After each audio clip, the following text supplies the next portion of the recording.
好，大家好啦！今日嗰個話題咧就係黃仁勳。咁黃仁勳係邊個咧？咁黃仁勳咧其實就係呢個Nvidia 喺即係英偉達呢隻美國嘅股票咧嘅老闆。咁黃仁勳亦都係跟埋阿 Trump 一齊去，即係最近去拜訪阿習大大嗰個黃仁勳。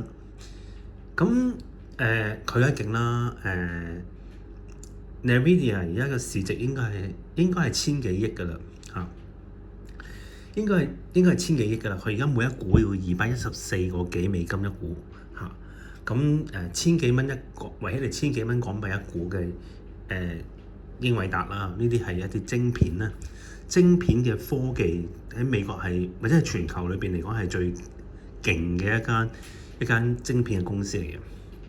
咁佢帶挈咗 Intel。Intel 喺上半年前、大半年前都係20蚊都唔冇啊！即係 Intel 而家120蚊到啦，大概119、120蚊到啦。Intel 大半年前大概係20蚊都冇，跟住因為Nvidia佢好似入股啊定合作咧定點咧，令到呢個 Intel 突然間冒升啊，由18、19蚊美金一路點彈去到而家120蚊美金啊，升咗6倍啊！喺大半年6個月啦，6、7個月期間升咗接近6倍，係啦。咁你買中梗係發達啦，係咪先嚇？咁呢啲都係美股先至有呢樣嘢咯。咁就唔同咁啊，港股係咪可以去到3萬點咧？即係而家吹話港股係今年年尾去到3萬點啊嘛。咁我有個兜啦，真係好兜啦嚇！即係係咪真係咁樂觀咧？弊！而家富途牛、老虎、長橋呢啲咁嘅證券商，呢啲咁嘅交易平台，咁而家俾大陸中證監去制裁啊，同埋懲罰啊！佢唔俾大陸嘅人嚟香港度開戶口啊嘛，咁然後將有關嘅錢全部充公晒啊嘛，嗰度好多錢嘅喎，跟住又要罰佢錢啊嘛，咁富途即刻就 drop 咗成30% 咯股價。其實富途都幾值錢嘅，120幾蚊美金嘅喎，120幾、130蚊、去到199蚊美金嘅曾經富途牛啊喺美國上市嘅，咁未罰佢之前咧就係大概120-130蚊美金一股，都係好勁嘅。咁而家得翻90蚊股，89個幾美金一股，跌咗30%。咁就有啲咩老虎嗰啲死緊啦，老虎嗰啲揾埋嗰啲老虎揾灰飛大師做廣告死緊啦，係咪？冇得救噶啦啊！咁冇咗大陸之水，即係冇咗大陸嘅散戶啊，或者係其他嘅戶口走嚟香港嗰度炒賣香港嘅港股，咁香港嘅港股點會升得起咧？咁同埋都唔係咁好嘅啫喎，即係北水唔夠啊！咁北水唔夠，咁咪唔係好掂咯？咁港股係咪可以炒得起咧？咁其實好疲弱，我睇香港經濟好疲弱咯。咁如果港股炒唔起嘅，咁樓價一齊會跌嘅喎。咁嚟緊嘅咩小陽春啊嘛，樓價而家香港咁又話咩高才通啊，啲人要需求啊，各樣。咁如果佢巴咗啲由大陸嚟香港開戶口嘅人嘅揾錢機會咧，咁香港嘅股市咧又唔係咁樂觀咯，去唔去到3萬點咧？年尾未必咯。咁香港嘅樓價有機會會即係死貓反彈之後就跌翻落轉頭，都未定嘅喎，跌到2027年嘅喎，都未定嘅喎。咁就唔係咁樂觀啦。但係唔緊要，黃仁勳係美國人。咁其實黃仁勳咧主要都係台灣人嚟嘅，佢台灣人嚟嘅。咁細個就走咗去美國嗰度生活，即係全家移民去美國。咁佢喺台灣去美國移民就當年就係好普遍㗎啦。咁嚟香港嘅冇運行啦，歐陽萬成都由香港移民去美國啦。咁自然就有運行嗱。如果你個人係叻有質素嘅，你去到美國就會有發展嘅機會咯，就係咁簡單嘅啫，係啦，即係冇得好講噶啦，事實嚟嘅啫嚇。好啦，咁阿黃仁勳佢個重要性就係佢係一個晶片嘅老闆啦，佢係一個開拓者啦，亦都係一個你話佢係科學家，佢又唔係科學家，佢係一個生意人嚇，咁佢可以結集到一啲好叻嘅做晶片嘅人啦，叫科學家啦，或者工程師，亦都去發展佢嗰啲晶片科技啦。咁而家讀電腦工程嘅學生咧，都會讀埋 electronic 噶啦。咁我有啲客仔嗰啲仔女咧，咁讀 computer science 咁啊，咁醒目啊，即刻要讀多一科 electronic 啊！讀多一科 electronic 咧，亦都係研製晶片咯。即係你有翻個 electronic 嘅底，咁你去研究晶片或者製造晶片，咁你都係渣拿啊嘛。所以讀 computer science 或者 computer engineering 嘅學生咧，普遍即係未畢業嗰啲啊，會讀多一年嘅 electronic 啊。咁而家好多時都會係咁樣。咁醒目㗎啦，讀 electronic 咧，真係對晶片會有更多嘅認識啦。咁未來呢個晶片咧就會更加需求大啦，因為喂大佬外星人嚟㗎啦，我哋都要同外星人困㗎嘛。大佬你唔夠料，你點同外星人困咧？係咪先？嗰啲科技嚟得地球嘅，梗係叻啦，係咪先？佢哋啲科技梗係強過我哋㗎啦。我哋日後即係可能我哋嘅科技係好落後咯，相對於佢嚟講，應該就係㗎啦嚇。咁點都好啦，未來嘅發展咧都係靠一啲超級大國嘅加持啦，同埋俾一個好嘅環境，有關嘅人才得以去發揮。而美國係一個令到人才可以發揮嘅一個搖籃同埋一個地方咯。而美股亦都可以度反映到出嚟咯。咁黃仁勳佢阿 Trump 叫佢嚟，佢就嚟。個 point 係咩咧？黃仁勳好聽阿 Trump 話，黃仁勳係美國人，佢亦都有台灣嘅身份。佢照住台灣，台灣係佢條靚。正如阿黃仁勳係阿 Trump 條靚，話嚟就嚟，話走就走。喂，嚟埋就嚟，呢啲咪叫馬仔咯？邊個係主，邊個係僕，一目了然啦。俾你睇到，黃仁勳係我條靚。黃仁勳唔淨止係美國人，佢仲係台灣人，係啦。咁佢個即係佢個身份個 identity 咧，就係台灣人嘅身份咯。而佢亦都顯示到台灣同美國係密不可分，好似日本一樣，一定台灣有時日本會幫拖，同一道理嘅啫。咁而黃仁勳佢個政治角色係更比佢嗰個，即係佢個政治角色好重要咯嚇。咁佢可以賣晶片俾大陸，咁但係而家科技日新月異噶嘛，你嗰陣時嗰啲晶片係咪咁 update 咧？又未必咁樣，可能賣啲舊嘅 model 俾佢咧。或者而家更有啲更勁嘅 model 嘅晶片都未定㗎嘛。嗱，咁阿 Trump 好似話唔賣軍火俾台灣啊嘛。咁啊代表咩咧？代表就氹下大陸咯，氹下習大大。嗱，我唔買軍火俾佢啦，我買你唔知啦，呢個位置佢冇賣咩？係咪先？呢個政治姿態咯。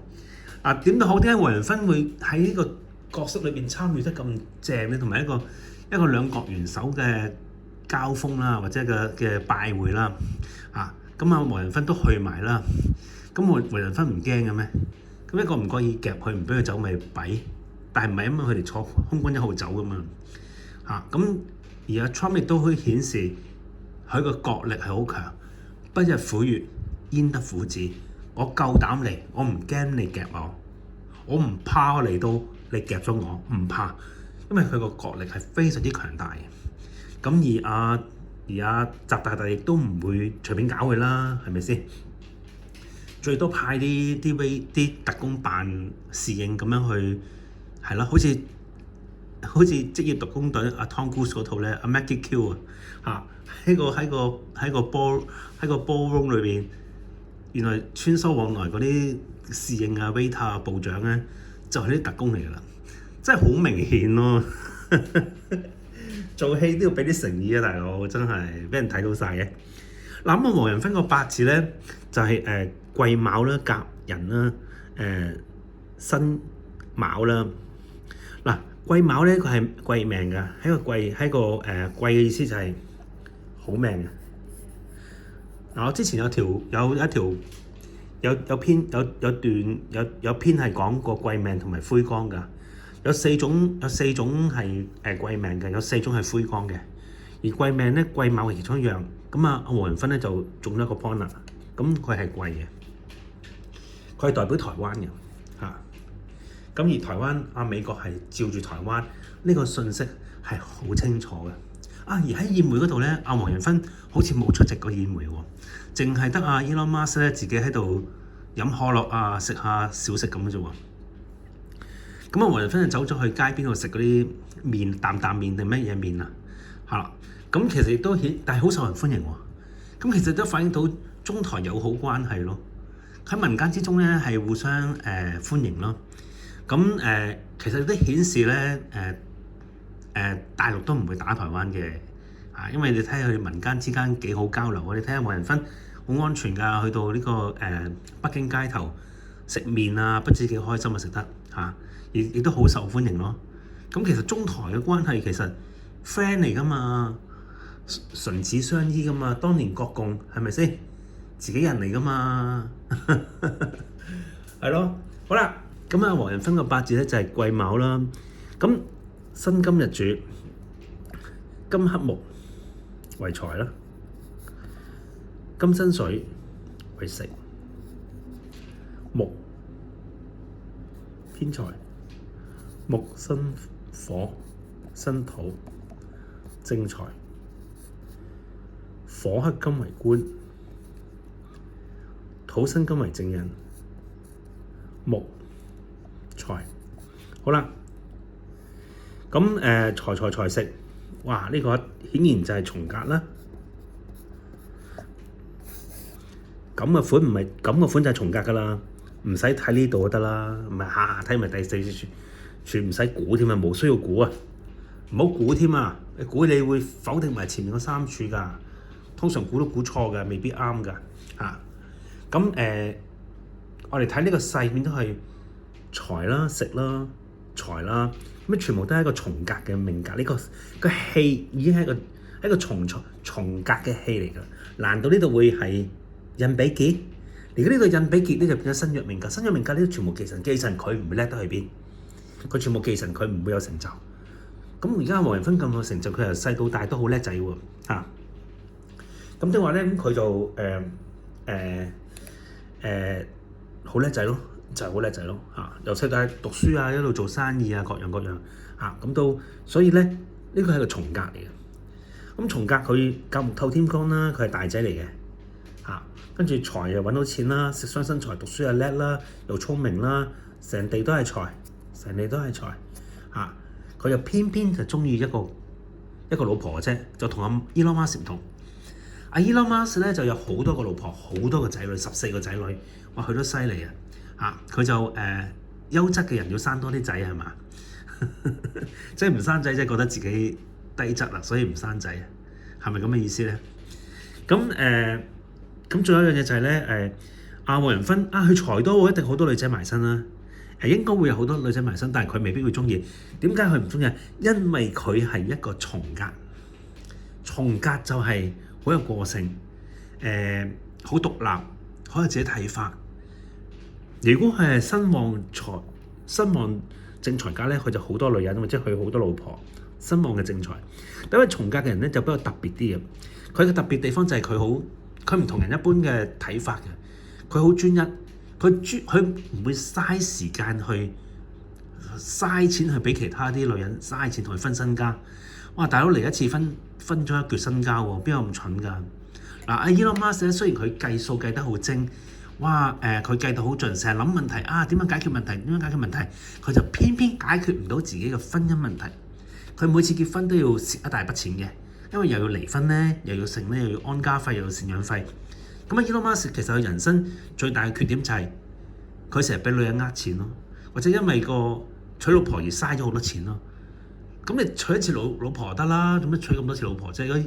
依佢嗰個計算成本咁有效率嘅方法，同埋個腦諗嘢咁精於計算，咁點解佢結婚會咁即係人總有佢個死穴嘅嚇。咁 Elon Musk 都係一個人嚟噶嘛，佢唔係太空人，唔係外星人嚟噶嘛。雖然有人話佢外星人，但其實佢實情唔係外星人嚟噶嘛嚇。咁變咗咁佢有某方面咁佢咪好容易就係嗰度蝕翻出去咯。好啦，咁一個叻嘅人嚟嘅大運咧就係嗱，佢而家幾多歲啊？睇先，佢而家60幾歲嘅咯噃，其實都唔係好大嘅啫喎，佢嚇，佢細過梁朝偉嘅喎嚇，細過梁朝偉啦，佢細過梁朝偉嘅，係咪同郭富城差唔多年紀啊？好似係咁上下添啊！好啦，戊申係咩啊？土生金呢個正印，申啦金申水同埋土，金係劫。水金生水為雙啦，土生金為正印。好啦，咦咁從格嚟講咧就財相食，官殺為喜用咁啊。咁呢度寫嚟印結，我哋唔使驚，因為咧戊癸咧就化火嘅，天干又有合化，戊癸化火，火係咩啊？係官星。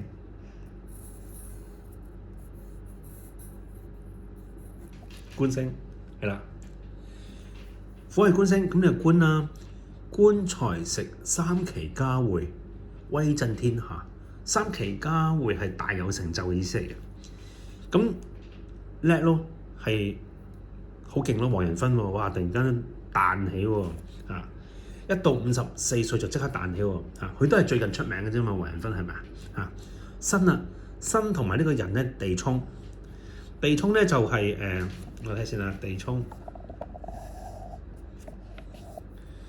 咧就會冇咗呢紮劫同埋傷，冇咗劫啦，咁封咗蝕本門啦，封咗蝕本門咯喎，冇咗劫咯喎，咁呢個呢度都冇咗啦，呢度冇咗啦，咁個財流噴低啦，咁印啊，官財印，正官配印，有財克印。有財可破印，而印官係傷身嘅。咁呢個係一個好正嘅，佢喺呢個大運裏邊係54到63歲期間咧，佢係呢個正官配印嘅命，呢10年裏邊係正官配印嘅。本身佢唔係正官配印嘅，佢都有啲正官配印嘅，不過係地支啫，呢個就官同印啊嘛。但係咧，因為咧一地沖之後咧，呢啲冇咗噶啦，力量冇晒就當冇得噶啦嚇。咁呢個得翻個財啦，咁仍然係財啦，財星干支同氣啦嚇，財星干支同氣，咁個財就變咗少咗橛咯，下低個官就少咗橛咯。咁地支嘅主氣咪得翻個財咯，下低冇咗橛，水瓜打狗係啦。咁官財印正官配印，睇啲咪好到不得了咯，係好到不得了，都揾唔到咩缺點咯。咁好啦，咁有好多辛卯合金㗎。辛卯合金不化嚟，唔好當佢冇嘢喎。不化就係如果辛卯能夠合到金咧，就變咗劫，就破財㗎。佢有好多破財嘅機會，但係因為人生地沖咧，就令到破財嘅機會係減輕咗，即係佢有唔少機會係破財嘅。但係因為辛卯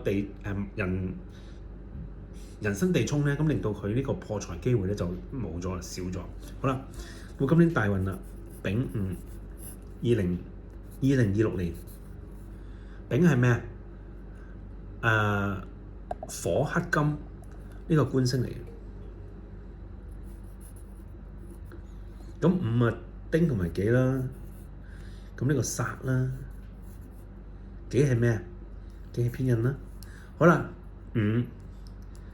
午申丙申化水，丙申化水有冇水啊？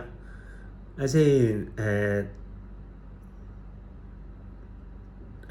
原局冇啊，大運有啲嘅咋嚇，丙申化水有啲嘅咋，你當佢冇啦嚇，因為人生地沖啊，當佢冇啦。咁丙申化水唔見有水。而流年更加冇啦，流月季節嗱，佢5月去噶嘛，5月去呢個北京咁嘛一齊嚇，臨時拉夫啊嘛，咁啊一 call 佢即刻撲到嚟啊嘛嚇，咁字都冇水嘅，咁啊官星就合而不化咯，所以佢大陸突然間話唔買佢啲晶片啊嘛，佢變咗一啲好敏感嘅話題啊嘛，佢啲晶片變咗，咁佢咪有受到有啲挫折咯，好啦。人五會火冇得會啦，因為佢係地沖咗啦嘛，咁冇啦嚇，咁變咗5呢個就變咗係官殺混雜咯。咁官殺混雜嘅意思即係唔係咁重用咁體面咯，即係唔係咁重視佢咯，佢都去唔到個國宴。國宴係喎國宴，點解去唔到國宴嘅咧？因為佢只不過係商人嚟啫嘛。阿 Elon Musk 都話喺效率部度做過官啦，幫阿 Trump 去即係清減啲冗員啊嘛，即係精簡化個部門，令到佢唔好嘥錢啊嘛。阿 Elon Musk 都做過官啦，叫做係咪嚇？嗱，阿 Elon Musk 同阿 Trump 嘅關係就係財生官殺㗎嚇，即係所謂官商勾結啦嚇。咁實情真係咁嘅喎，一命也嚟喎嚇，外星人都唔會反對喎呢個理論嚇。咁咪變咗係官錯殺咯，而佢黃仁勳佢都唔係話咁佢個地位都唔係咁鞏固咯嚇。咁當佢嗱有樣嘢就係當科技一突然間突破，而佢 catch up 唔到的話咧，咁佢就好大鑊㗎啦嚇。咁佢就變咗 Microsoft 㗎啦，就俾阿蘋果爬咗頭去。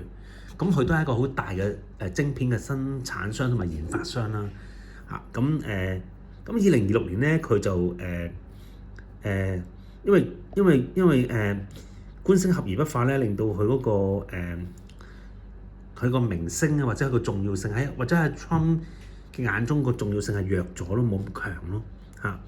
咁而因為佢係台灣人嘅身份咧，有台灣人嘅身份噶嘛，咁變咗就係又係爭啲咯，因為佢會敏感啊嘛嚇。咁好啦，到5月啦，即係今個月啦，咁啊季係咩？季係水嚟噶嘛，水係係先金生水，金生水為食啦。巳就係火生土再生金，火係丙係官啦，土係正印啦，金係劫啦。好啦，巳午未冇啦，巳申又唔得啦。好啦，巳就冇嘢啦。食坐官，咁季戊都係化火，戊季仍然係化火，化火都係見官，化火見官。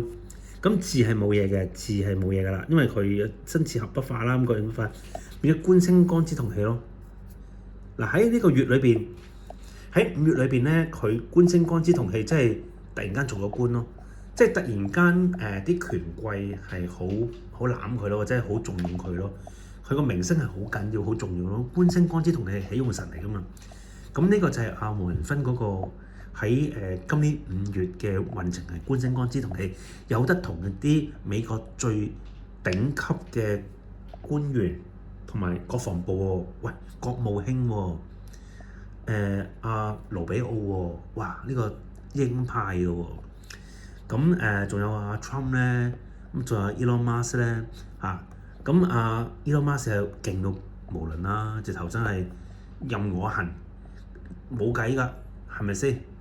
你嗰啲咩小米走埋去黐金康嘅，咁你咪知道高低立見咯。即係邊個係有料，邊個係冇料，咁一眼咪見到咯。所以美股始終係美股咯，冇計嘅喎嚇。咁啊，富同牛牛始終係富同牛牛啊嘛。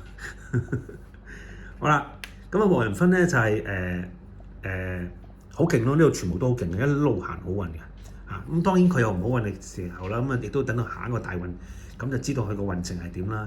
但係人無千日好，花無百日紅噶嘛。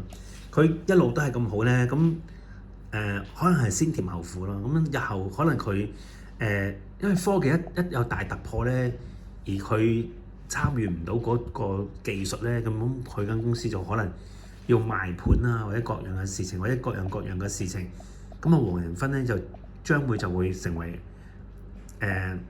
我哋嘅記憶咯嚇，因為呢個運係一個三奇交匯啊，財官同埋食嘅三奇交匯。嗱，佢唔係全部都係正星嚟嘅，佢呢個食咧，如果係雙官咧就更加勁啊！呢個食咧就偏星，咁如果雙財食咧就非常之勁，咁佢食咧就爭咗少少嚇。咁簡單嚟講咧，黃仁勳係一個好勁嘅商人咯，咁亦都同個官同啲權貴係有好大嘅密切嘅關係咯。咁而佢因為佢好用情專一咧，亦都係一個反映到佢重格嘅獨特嘅個性咯。雖然佢財好多嚇，講完。